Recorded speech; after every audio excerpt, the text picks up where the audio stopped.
if you should already be on your toes. We keep our place immaculate. Yeah. You know, that window, I wanted to be able to show that. So that was your decision to put the window. Okay. It was all of our, The whole concept of the building is open, so there's big pass-through for the kitchen and another side window where you can see the chef and talk to chef if you want. The brewery's in the middle of the floor and the tap room, and then the big butcher window. So everything's just open, so you could see processes and talk to everybody. And people do. Yeah. I mean, they go talk to chef, and they go talk to Brett, our brewer, and they're always asking questions about the butcher shop. It's awesome. Paso Robles Podcast. All right. So I'm going to let you guys kind of introduce yourselves on the Paso Robles Podcast because I'm terrible with names and I'm going to just get it all wrong until like a week later. All right. So in the house here recording today, we have Primal House. Is it just Primal House or anything extra that you guys are? Primal House and Primal Meat. Primal House and Primal Meat. Okay. Yes. So we start with... Oh, no, start with Alyssa. Oh, Alyssa first. Go for it. I'm Alyssa Leal. I'm Bud Cole. And I'm Randy Pust. Well, online I'm Rosie Bruiser. That's how you met me. Yeah, I saw that. Because when you came in through the door, I was like, wait, that's not the person that should... Yeah. So why the name change? Let's get deep down in there. Years ago, I used to do a lot of tattoo modeling and like stuff on YouTube, and I just didn't want people to know my real name. So like a year before Facebook started, I started using that name, and then that's just what it is. That's like the branding for you. But like a lot of our employees call me Rosie. Oh. It just depends. Either way, cool. I don't care. Depends on her personality. Yeah. It changes. Like, yeah. Oh, that's Rosie just walked in. Yeah. Oh no. Yeah, pretty much. It's like, is it an excuse or a tool? You know what I'm saying? Like,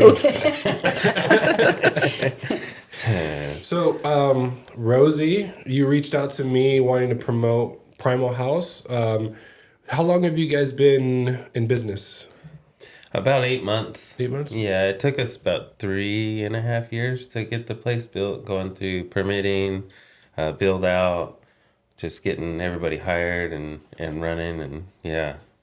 So it was a process. So the concept started where? Who started about the name, the whole idea? And I was reading about us on the website, so I think parents have influenced this a little bit. Yeah, my parents. Yeah. Yeah. So it started out with Bud being a cattle rancher and wanting to finish out. If he wants his kids to carry on the legacy, we need to finish it a little further than just raising the cattle on the ranch. So then we came up with the butcher shop. And then coming over here and bringing it to Paso Robles, we figured having a restaurant as well once we found this building. And then we added a brewery to it as well. Yeah, because I've actually gone once, and it was for oh man, I'm terrible with names. He has a breading for the. Oh, Aiden. Oh yeah, he was here on somebody else's podcast because I produced a few other ones. Oh, okay. And we went over and had the chicken or the chicken nuggets or whatever I call it because it's boneless. And I was like, it's really good. And then I saw the bar and I'm like, I'm gonna have to come back here. And then I saw all the meats, and it was a pretty big day for that specific event, or was it? Like, do you guys have a lot of events? We paired with him and to promote him too, since we use his dredge in the restaurant. So we just kind of had a little event for him. Yeah, we try to set up as much events as possible, and that's kind of what we've been trying to get ahead of now. Is just because you have a really big space. Yeah. Like, and then I was going through what you guys do, and like you host events. How often are people reaching out for your specific spot? Because when I drive by. A lot. So it's very specific for me to have to like stop. Right. But then I had the chicken, so I'm definitely gonna go back. Yeah. Yeah. So, but you get a lot of inquiries on that. Yeah. Especially this time of year, everybody's they're learning about us too, so they're walking in and getting inquiries. And we just had a meeting last night with guys that are going to come in, about 30 guys every Tuesday, and they have a meeting and drink beer and eat, and so they'll take our room for Tuesday nights and just for a couple hours towards the evening. Yep. That's awesome. Yeah. Yeah. So Paso, Templeton, Tuscadero, they're very much like very much event influenced, right? Is that something you guys had in mind when you were building Primal House, like starting out? Not to be one of our main focuses, but just having, since we have the room, kind of utilize that. Mm-hmm. But yeah. So Rosie, how do you fit in all this? tell us how you got in it, because I know we're gonna dive deeper into the whole like, hey, raise the cattle, then, you know. Yeah. But we'll get to everything. So, I'm a psych nurse, but I'm also a chef, and I barbecue a lot. Something I love to do, like big, like full animals. Okay. And so I do a lot of cooking for volunteer work at the Elks Lodge. I've been a member for like 15 years. They just became members 2 nights ago. Yeah, yay! that's awesome. Yeah. But I went in there to eat dinner with some friends, and I needed a full pig, and then now they're just stuck with me forever. Now I work there. I quit my job in nursing, and I work for them full time. That's awesome. So, yeah, full pig. I remember walking into my in-laws' house, and I just saw the big head of a cow one time. So, Yeah. yeah, I was. We love that stuff. Just sitting there, and I'm like, okay, are you? Oh, they're gonna make menudo and stuff like that. But I was just like, oh my god, that was my first time seeing like a whole head. I thought it was like in a mafia movie or something. We just started doing tours of the butcher shop because we also have a hanging room so people can bring their wild game in, like after they shoot it during deer season or pig. Yeah, you guys are gonna have to come in. We're gonna have to give you a tour. Do a tour, yeah. You down? I'm down. Right? It's cool. Yeah. But we just started doing tour for 4-H kids, FFA kids, and like homeschooled kids to teach people how important it is for our local like sustainability, like in the meat industry. Just because what they do is really important, and people really, I don't think, see it that way, but they are. I mean, what they're doing is huge. You know, they're giving back to the community. And some of these kids, that's how they buy their first car. You know, is with the money they make off of these animals. But then also to educate them on what happens to the animal after it leaves the fair. Yeah. Because some of them think that they go to like a farm and live there happy forever. Fluffy went to live a better life. Yeah. Fluffy is on my dinner plate. But it was good. We just had our first one 2 weeks ago. Yeah. And it was great. It was a homeschool, and they focus a lot on sustainability. So they do that anyway, like in their lives. But it went really, really well. This episode is sponsored by Valeria Hinoves with RE/MAX, your local real estate expert here in the Paso Robles and Central Coast. Whether it's your first home or your forever home, Valeria makes the process smooth, personal, and stress-free. She's bilingual, experienced, and ready to help. ¿Hablas español? Ella también. Call Valeria today at 805-212-6387 and let's get you a home. This episode is sponsored by Santos Bros Plumbing. Are you in need of a dependable and effective plumber you can trust? Look no further than Santos Bros Plumbing, your trusted local plumbers in Paso Robles, California. Call them now at 805-360-4679. That's Santos Bros Plumbing. This episode is sponsored by Lion Pro Flooring. Give new life to your floors with beautiful, professionally installed flooring. Whether it's hardwood, luxury vinyl, or carpet, your home deserves quality you can feel and craftsmanship you can trust. Serving Paso Robles in all of SLO County, Lion Pro Flooring is your local expert in transforming spaces. Call or text 805-712-3710 for a free estimate today. That's 805-712-3710, Lion Pro Flooring, when quality matters. Yeah, the kids were happy. Yeah. My oldest is homeschooled right now, so I'm definitely gonna take advantage of that, because anything we do that's like education wise, it counts towards homeschooling. So that's actually really cool. Yeah, that's what they made them do, like little tests afterwards. Yeah. Do you live here in town? Yeah. Oh yeah. Well, whenever you guys want to come, just let us know. You guys are more than welcome. So as far as the sustainability part, I produce Melanie Blankenship's podcast. She's live Mondays at 5 o'clock on YouTube. But she has Crescent Valley Meats. Yes. And she brought in she gave me sausage, chicken, and just beef in general. And I told my mom to cook it because I didn't have time, but I was like, what did you put in it? Like, she goes, oh, I didn't put it. I just put it there and I cooked it, and it tasted so flavorful that it's just like, it doesn't compare to the meat you buy at the store. So how is that industry? Is it changing? Is it like just something like right now you're just focused on educating while your business grows? Like, what does that look like to you guys? That's a bad question. Yeah.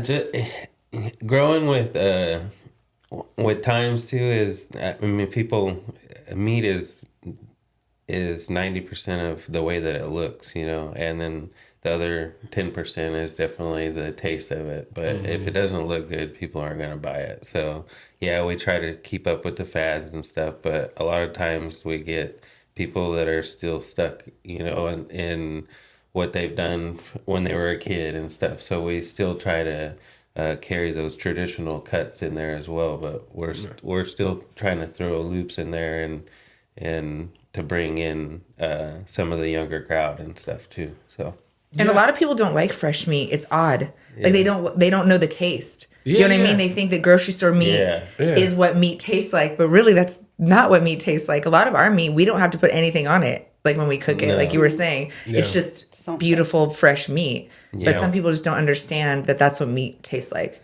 Well, and high production meat, it stays in the cooler for maybe 48 hours, maybe a little longer, and then it's shipped out to the butcher shops and stuff, and it's not aged. We bring everything in, we age everything on the carcass that goes into our counter.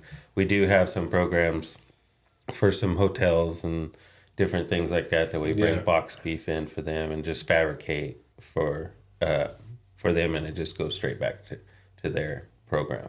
Did you guys have that system set up already before you opened up Primal House? No, we were more of a like a butcher box place. Yeah. We had a third party cut everything down, and we were kind of outgrowing that part, and some was that it wasn't consistent enough for us and our customers, and so that was our biggest thing, is that, all right, well, if we're going to do this, we want to be able to, have our hands on every part of it so we can control it. Yeah. And so then we started working on that part, and then the front counter just evolved, and then we knew that the kitchen had to come because of offcuts and things like that to be able to push meat when things were slow too. So we're very diversified in this building. So that's what it seems like. You guys have the bar. Is there a third party company in there, or you guys created your own brew? We have our own brewery. Okay. Our brewer who came in and brews all our in-house. We don't have any guest taps for the beer. It's all ours. Yeah. It's all our beer. Yeah. That's awesome. And soda. He brews soda for us on tap. Oh, really? Yeah. With craft sodas. Yeah. Oh, that's awesome. I've actually had this not a dream. It's just one of those fantasies where, like, I'm going to walk downtown, there's going to be a soda tap room or something. Yeah. Where they make the soda on the spot. Because I have one of those soda stream machines. And it was really fun making different flavors. But, like, the ingredients is, like, 3 or 4 rather than everything else that goes into a soda. Oh, yeah. You can... a lot of the older community love to come in because it takes them back to their childhood. They're like, oh, this is like when we were kids. Especially the sarsaparilla. Yeah. Old men love sarsaparilla. Yeah. What's sarsaparilla? I'm terrible. It's like a spicy root beer, right? Oh, really? Yeah. Huh. Interesting. So, okay, cool. So, I'm just thinking, like, okay, what killed their taste buds for them to need something? Like smoking back in the day. Probably, yeah. That's probably where that came from. But so, at least for the last year, and I'm super happy that you guys were able to open up and get that all figured out. But for the last year, I've noticed, like, I have a buddy of mine. His name is Edward Chides. He does also he's at the Saturday Farmers Market, like selling like Which cuts one? And stuff like that. Saturday Farmers Market. I know which in Templeton or Paso. Oh, Paso Robles. Yeah. And he's kind of like promoting it, but I've known him for a long time. I never saw him doing that, so it was kind of cool. I'm going to try to get him in here and talk to him about how he came about it. But he's a volunteer firefighter and all this stuff. So I know you get your parents, your mom, your parents, your dad. They got you into it. You wanted to figure out like how to continue beyond just raising them. Mm-hmm.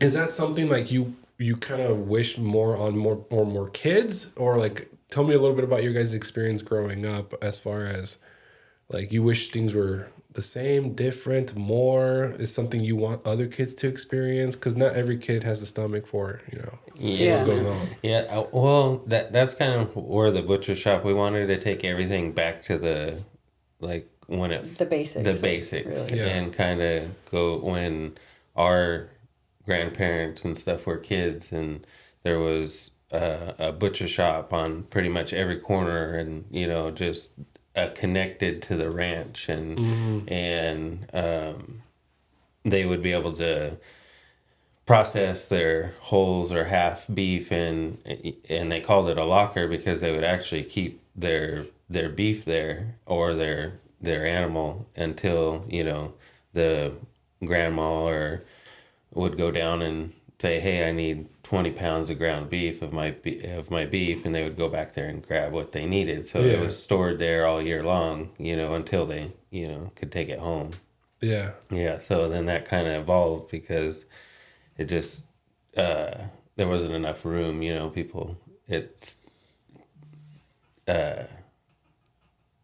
the community just started getting bigger and bigger, and then the meat companies just started getting smaller and smaller, and big guys started to monopolize a lot more. So, and then even using the whole animal, like Bud uses, where we use the whole animal as much as we possibly can. Like Bud even has a line of dog food, so we sell fresh dog food at awesome. Primal as well. Yeah. So that's another thing. Like a lot of people don't, use. I mean, people who hunt normally do. Yeah. But yeah, we try to use the whole entire animal. That's what they did then. Yeah. Every piece of it, the hooves, everything. So Randy even renders down all our fat for tallow.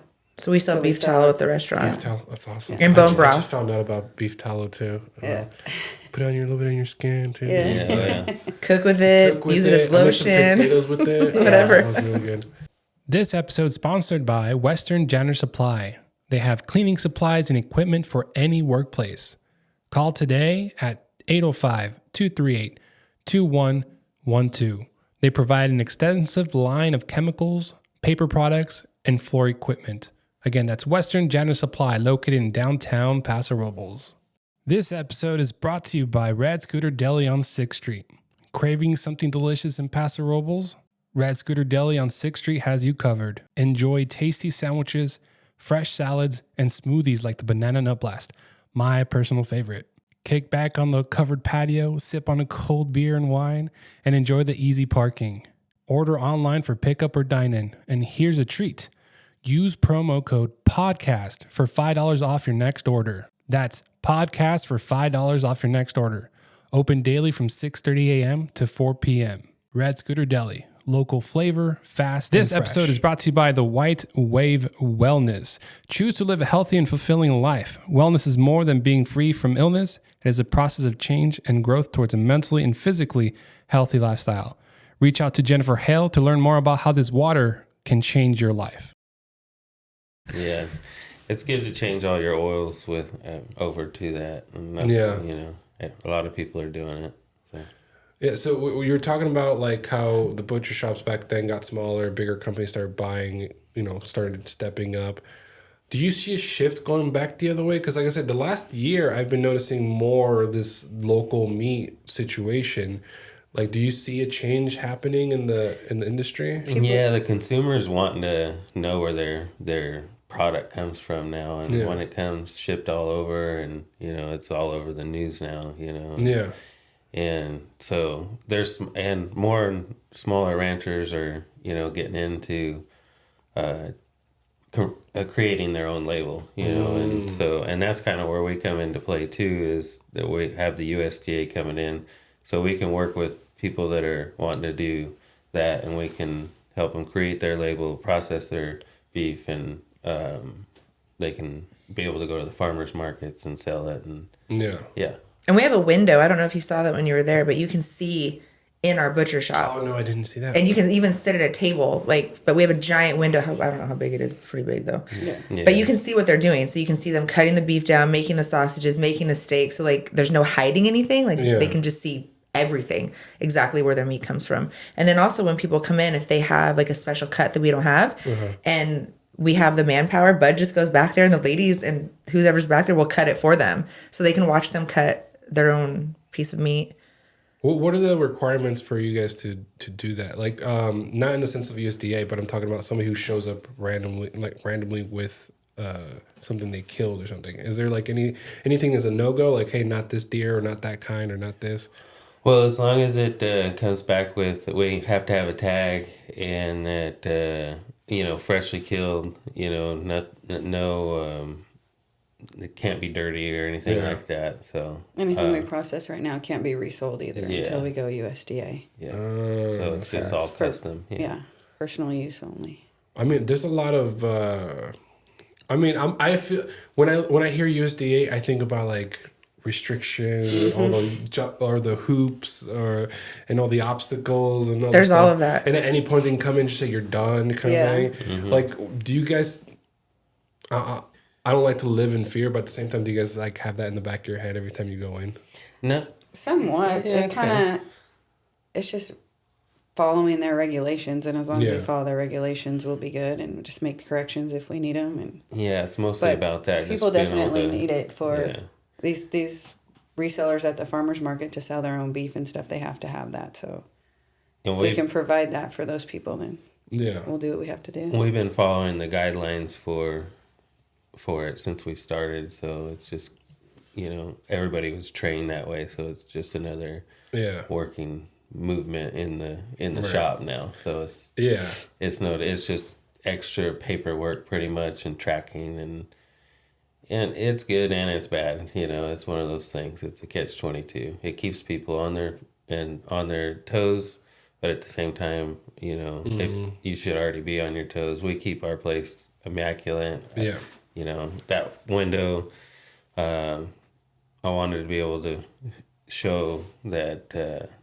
So that was your decision to put the window. It was all of our The whole concept of the building is open, so there's big pass through for the kitchen, and another side window where you can see the chef and talk to chef if you want.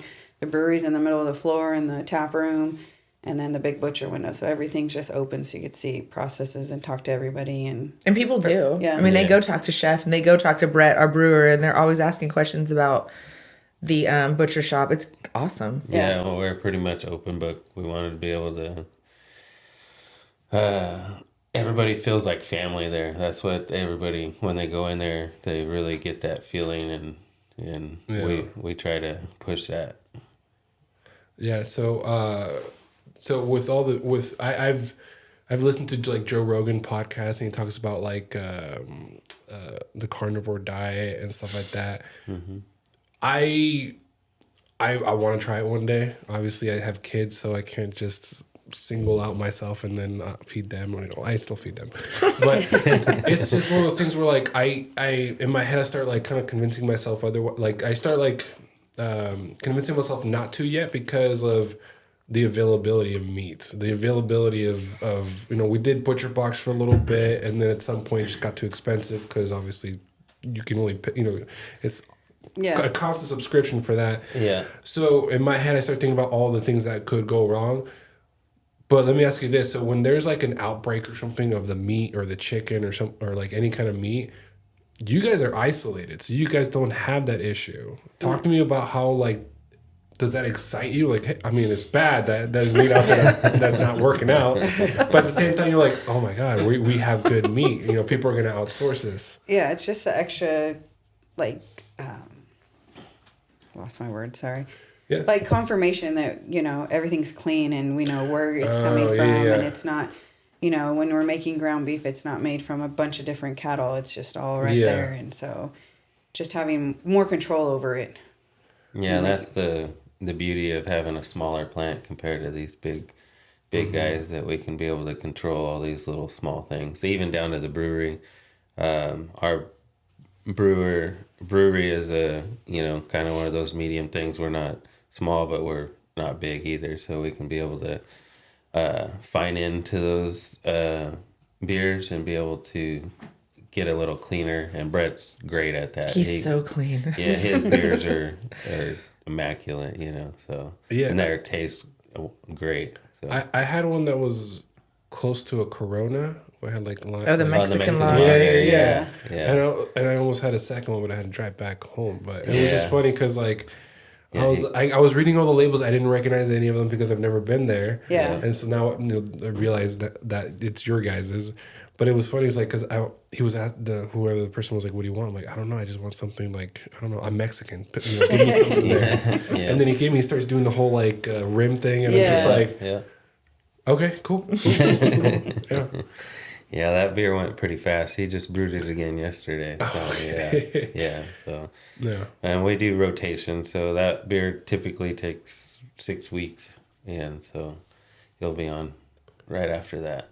So in a week about, you said? 6 weeks. It takes about 6 weeks. So you just brewed it. Yeah. He was brewing it yesterday. He was brewing it yesterday. So in 6 weeks, so New Year's probably. It'll be about New Year's. Yeah. I think I know where to go after. Yeah. But we got a lot more beers on tap that you would love. Yeah, I'm sure. And we also sell our beer. Yeah. Cans. No, like in kegs. So we've been trying to get it on tap. In other in other places? Yeah, we've been working on after that. this, we can talk about Park Cinemas. I know they try to stay local with the beer. Yeah. Okay. Yeah. Yeah. Well, then you're gonna have to come taste and them. then we're working on canning. Canning's coming at the first of the year, somewhere in there. Yeah. Yeah. You just got to get. There's so many moving parts in this building that. You guys took on so much. I mean, you got the big building to begin with, a pretty big property, and then just.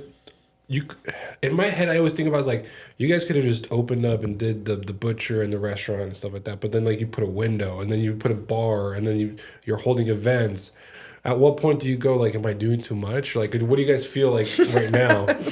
No, we're always dreaming of what can we do next. There's never too much. There's just mastering one thing and moving to the next. So there's always bending and moving with how the economy's going, being able to do that and shift gears, and that's what we kind of want to be able to do and work on.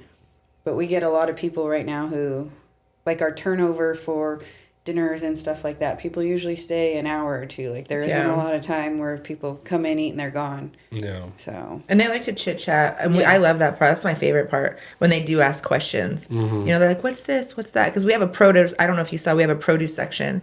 Oh, yeah. So on Saturdays, we go to farmer's market, and that's where we stock it all, So we take it local and they keep it local. Yeah. Mm-hmm. That's awesome. Yeah, we have a little shop. We have all kinds of stuff. Olive oils. We work with a couple other vendors that bring us, straight to the shop too. Yeah. So as I mentioned, I have a buddy who started selling meat as well and stuff like that. So I'm starting, I'm trying to connect dots here. Okay, who knows who? So when everybody knows everyone in this town. I'm starting to realize everybody knows everybody. So I was about to ask about Sheepshead Outfitters. Do you guys know them? Because I know they don't do. They have knives, but they don't actually do guns or anything. But they very much promote outfitting you for going out hunting. Uh-huh. Oh, you should send them in. Yeah, I'm gonna talk to him. Hey, do you know them? Hey, let's go, because he goes hunting often. And I think turkey season's over pretty much, but but I'm just I saw an article about somebody got caught selling turkeys out of a trunk. Or something. And I sent it to him. Hey, what are the legalities of this? He goes, I didn't even realize this was happening. I'm I think isn't that a fish and game? That's a fish and game issue. Oh, that's rough. Yeah. That's what I meant when we collect all the animals. We have to have tags. We take their IDs and write everything down. We keep everything in a book, so when a fish and game or anybody comes in, they can take a look at the paperwork anytime. So everything's there. Yeah, because he was on the show a while ago, and we were talking about what requirements, permission he gets to have to go hunting. Yeah. And those things are hard to come by. The ticket or the tags. License. Yeah. The tags. The tags. They're not lottery, but they're some of the animals are lottery. Yeah. And I'm just what? Yeah, you can go with somebody else who has one, but you can't shoot. Yeah. And I'm okay. But there's a calmness to being in nature and stuff like that. So I'm guessing that's probably why you would join to begin with. Well, it depends on what state too. California is pretty regulated, but places like Texas and stuff like that, it's not so regulated. Yeah. So you can get some amazing meat. Yeah. But you can also, shoot things in other states and then bring it back here. That's not against the law either. Okay. Yeah. Cool. I was about to ask that next thing. Wait, what are the? You should still have to process it correctly and have tags and stuff, but the laws are just different in other states than they are in California. Why do you think California is so restricted? Besides some possible obvious reasons. I don't even know what to say to that. Overpopulated? You might pick no the wrong comment. thing. I plead the fifth. Okay. Yeah. Smart. I don't want to get canceled. Yeah, right. So, I don't know. What else do you guys want to promote? I think you guys have a great spot. I think it's in an area where it's going to grow. Yeah. Because, it's right next to Tin City area kind of thing, right? Yep. Oh, we have some stuff coming up. We have the NFR showing out in the garden. So we're going to barbecue and have our beer out there. And the NFR is the National Finals Rodeo. So we're going to live stream it. The last day. rented some big screen TVs, and we're gonna put it out there and make a big party and have fun. Yeah. What, Good time. so you guys mentioned what else can we do next to like just keep going and keep growing. I had this random thought. You know how you can buy a star and name it? Mm-hmm. Can you sponsor a cow and like watch it from the beginning and on, and then it's things that we've been talking about is like being able to follow, if you purchase a cow, you can follow it on the ranch and see how it's growing and doing, but that's definitely and then at the end of it you just have a plate of it's gonna be hit or miss, just like how Randy said about the kids that they think that they go to the ranch. Some people don't want to know that part of it, so. And some of them don't. They really, their parents tell them that, but in my opinion, in my eyes, it's like if you're gonna put your kids in 4-H and give them such a big responsibility, why aren't you being honest with them? Do not tell them that they're gonna go live on a ranch forever. Like, let them know that what you're doing is important, and you're feeding people, and you're feeding people good quality meat. I mean, that's something to be proud of. As a kid, we learned really, really fast about death and life and everything else, and how to doctor, and that was one of our biggest things was doctoring everything ourselves. And I mean, we learned a lot from vets and stuff, but they were so expensive too to bring them out. So it's just kind of generational teaching of everybody and brandings and the history of it all, and everything, all new stuff, new technologies. So it's some good, some bad. Easier to raise cattle sometimes not, so. I feel like you have stories in there. Oh yeah, there is. Yeah. When I was a kid, my grandparents had a farm in Mexico, but moved over here to the United States very young. But they still kind of cooked how they cooked over there. So I remember one time my grandma had a chicken in it was a patio not bigger than this, and she just went out there and just. And then let it hang upside down for the rest of the day. And I'm just like... Then you guys had chicken. And we had chicken. Yeah. And I saw her like plucking it and like getting all the feathers off. And I mean, that's probably why I'm not a big fan of menudo and stuff like that. Grandmas used to be hardcore like that. Oh, yeah. Like... It's just one of those things where, like, if grandma was an assassin, like, she already has that mentality of, like, disconnect yourself, Yeah. And she probably did it in her gown, too, like her house gown. Oh, yeah, the same clothing she had walking around. Yeah, doesn't even care. Yeah. It's awesome. Do you think, I mean, this is hopeful, do you think we'll get back to that? Not just specifically, like, you guys promoting that for your business, but, like, in daily households? I think there's been a big movement with, watching ingredients and what they've put in our food, and that's kind of what the market is based off too. Is we try to source things that are clean, and so people are wanting to know how to can again and how to make their own jerky and make their own sausage. So I think it's definitely circling back around. And we do classes too to teach people. Oh yeah, I see those once kinds a month of things or something like that, right? Yeah, it's all just kind of different. We kind of want to do a bunch of different classes on educating. We've done some sourdough classes. We did a sausage making class, like dumpling, just different things on fun things. I saw sourdough's a big thing on TikTok. Yeah, people making their own. Yeah. Mm-hmm. And I think most of the time it's just a finished product where they like slice it up. They show the ingredients they're using and then they slice it open and they're like, oh, look at that mac and cheese sourdough. I'm like, mac and cheese? Hot Cheeto sourdough. Okay, maybe I can see that. Oh, I'm sure it's done all the time. Yeah.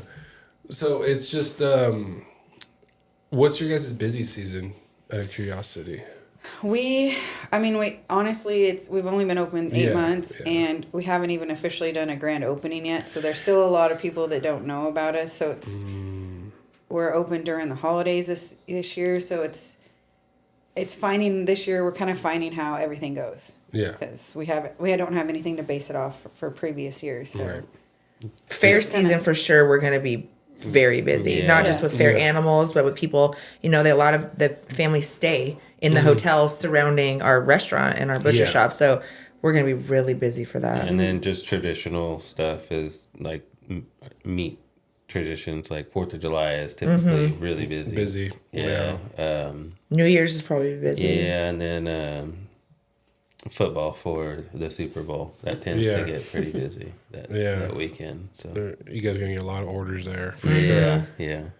Yeah, we have quite a bit of following of football watchers. They come in Sunday morning early, and I pretty much have all their tri-tips lined up. And when they walk in, we know exactly what they're coming to order. Like, we have it set aside for you. And it's like, awesome. So, yeah. But Alyssa, she's like, she would do it all. If we could do it all, Alyssa would do it all. Bud and I are just kind of like, here. You're like, for her. Let us know what you need to do. Kind of thing. Yeah. That's awesome. She's the leader.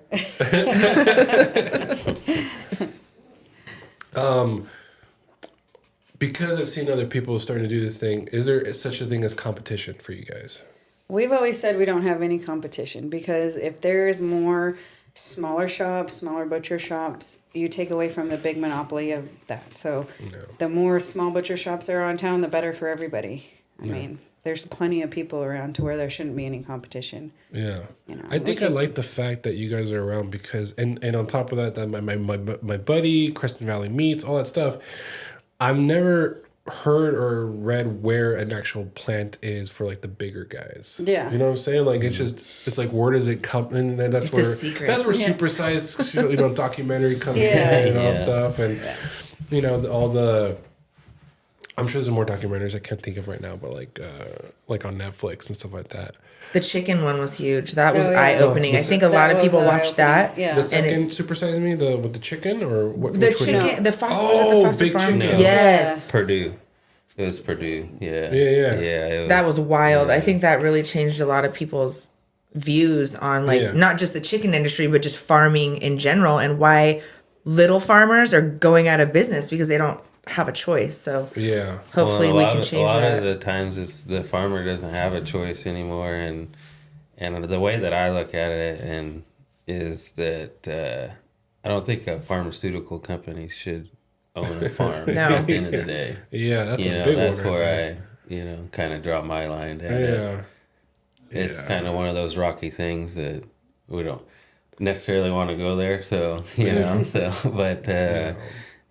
that's kind of where why we kind of want to keep it into the ranching. But a lot of those, I feel sorry for some of those chicken farmers and stuff like that because they have to do a lot of those protocols because they're tied to those big companies and stuff like that. But, and they don't have the means to do that because they're small. Yeah. You know, one small company doesn't have the same means to do it as a huge corporate company, and it's not fair that they put the same stipulations on both of them. That's just not how life works, you know? Yeah, I remember watching the second Super Size Me, and that was he went through the whole process of like getting a farm, like a specific farmer. He says he dedicated one batch for building a chicken sandwich restaurant. Oh yeah, and he I just remember walked that. it Yeah, from the beginning to the end, and the thing that kind of like just blew my mind is the definition of free range. Oh my god! Do you guys want to just define that real quick? So people are like educated. Definition of free range. What does that mean to you, or what does that mean to the industry? into the industry, it's pretty much that they can open like a man door for so many hours of the day or so many, maybe even minutes. I'm not sure on exactly what the guidelines are on that, but it's not very long. And so they can have a little run in the back that's not even, take my idea of free range is that it's free range. And they have nests or trailers that they move and that kind of thing. It's crazy. If nobody's watched it, or if you haven't watched it, definitely watch it because it's like eye-opening. But even when you do give them that space to be free range, they grow up so fast that like they don't learn how to explore at all until they go to get and I don't know why I can't just say like slaughtered, but harvested. So all they do is like look out, like they're so like just not brainwashed, but just like there's no capacity to like explore. They're used to their routine. That's what they were bred small, for. Yeah. And that's the crazy part. We kind of bred all the wild genetics out of them. Yeah. So their pin raised birds are different than But the happier an animal is, the healthier the animal is going to be, and the better the meat is going to be. I mean, this is just a fact. Yeah. You know, it's like even when you go hunting, you hunt in certain areas because of what the deer eat, and you want the meat to taste a certain way. You know, it's the same thing with farming. Yeah. But people don't see that. Yeah. I think it's a blind eye. Like Yeah. they No, can't, if they of can't course. see it, they don't have to deal with They it. just disconnected Yeah. themselves from it. Yeah. You know? But we want to connect people to Society that. did that, some way. Yeah. Yeah. Yeah. We won't go down that rabbit hole yet. But Yeah, exactly. yeah. So what are you guys' hours? How can they reach you? All that fun stuff. We're closed on Mondays. We're open Tuesday through Thursday, 9 to 7, because we're just changed our hours. It's Friday, Saturday, 9 to 8, and Sunday, 10 to 6. And we have music Thursday, Friday, Saturday, Sunday. We have brunch music, or from 5 to 7, and then Sundays from 10 to 2, starting the beginning of the year. Yeah. Yeah. And then if anybody, okay, what's the biggest party you've had there? Like Event that we so put far. on? So far. Probably just our opening, like when we did, Or like so. friends and families doing soft openings, kind of okay. testing the waters out. We haven't had any. We have real one big on things. the 6th of December. We have a construction company come in. I think they have 120 people coming in. Yeah. So when I started this business, I was looking at like joining the chamber and stuff like that. And in the details of what they can do for you, they say you can host your grand opening or soft Yeah, opening. we just signed up for the chambers, Yeah. so we're looking at doing like a grand opening, ribbon cutting, Yeah, mixer, yeah. all that. Yeah, Yeah, I'm like, does it have to be through the chamber, or can you just do a grand opening and call We it can grand just opening? do we one. could do one. Yeah. Yeah. I was just But they just know so many people. You know what I Right. yeah, mean? the It's network, like, the yeah. name There was out. one last night at Ava Hotel. Yeah. Yeah. A mixer last night. The mixer for sure, and then I just got invited to the grand opening at the restaurant in there. Yeah. So that's gonna be cool to see, and hopefully, maybe at some point, your guys' meats will be in there too. I don't know. I don't know if you can disclose where you're at. Can you disclose where you're at? Like your meats, if somebody wants to go, like, hey, I want to go eat this. Yeah, I mean Yeah. we're not in a lot of places. Oh. We're not trying to like take over everything. We'd rather like hone in and do things, keep the quality. We always say quality over quantity is what Yeah. we want to do, and so We work with a lot of private chefs and like taco trucks and stuff like that. Boutique restaurants. Yeah, Yeah. boutique Boutique places. restaurants. Like doing those, like, that custom they come things in. They and- come in and they do their ordering from our market and stuff. Yeah. So, yeah. So if anybody wants to come in and just order, you have plenty of Yeah. meat to go around. oh yeah. Well, yeah, and once the USDA comes in, we do some wholesale stuff too, but it's Okay. just focusing and trying to get.